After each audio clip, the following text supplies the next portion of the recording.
Hi everyone, this is Kevin from South Bay Hyundai. Today we're gonna go ahead and talk about the Kona and how we could go ahead and go in there without using the actual key itself. When you come in here, start up your car. On the actual wheel right here, you have the little control pad. All the settings are gonna appear right here. You're gonna go down with this button to where it says door. You press it for okay.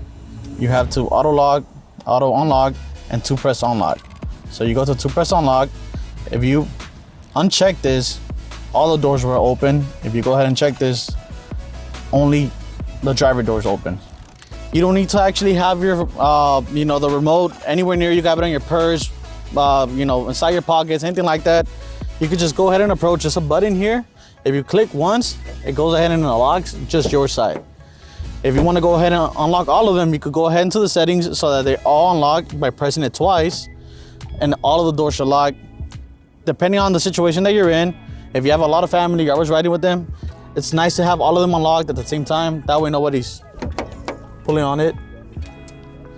So with one push, you go in. This feature is standard on all Konas on 2022. If you have any questions, don't forget to subscribe, like, comment below, any type of comment you have. Thank you.